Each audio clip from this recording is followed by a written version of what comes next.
સમાચારમાં આગળ વાત કરીશું ખેડાથી ખેડાના ડાકોર ખાતે રામનવમીની ભવ્ય અને ધાર્મિક ઉજવણી કરવામાં આવી હતી। ગોમતી ઘાટ માખણીયા આરા પર આવેલા લગભગ 1400 વર્ષ પ્રાચીન ચિત્રકૂટ ધામમાંથી ભગવાન રામચંદ્રજીની ભવ્ય શોભાયાત્રા યોજાઈ હતી। ઠાસરા વિધાનસભા ધારાસભ્યના કાર્યાલયથી બગી ગાડીમાં ભગવાનની શોભાયાત્રા કાઢવામાં આવી હતી, જેમાં જય શ્રી રામના નારા સાથે સમગ્ર શહેર ભક્તિમય બન્યું હતું। જે 2 કિલોમીટર લાંબી શોભાયાત્રા રણછોડરાય મંદિર પહોંચ્યા બાદ ચિત્રકૂટ ધામ સુધી પહોંચી હતી।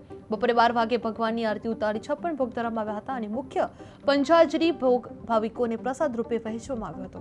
આ શોભાયાત્રા દરમિયાન ચુસ્ત પોલીસ બંદોબસ્ત ગોઠવવામાં આવ્યો હતો, જે ડાકોરમાં ભવ્ય રામનવમીની ભવ્ય ઉજવણી કરવામાં આવી હતી। જે 2 કિલોમીટર લાંબી શોભાયાત્રા યોજાઈ હતી। જય શ્રી રામના નારા ગુંજી ઉઠ્યા હતા, જેમાં 56 ભોગ સાથે આ આરતી યોજાઈ હતી, જેમાં ચુસ્ત પોલીસ બંદોબસ્ત પણ ગોઠવવામાં આવ્યો હતો।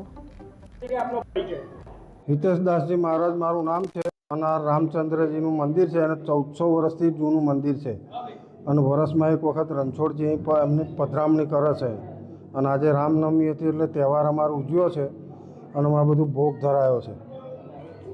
સવિશેષ કેવો તમે પ્રસાદ ધરાવો છો?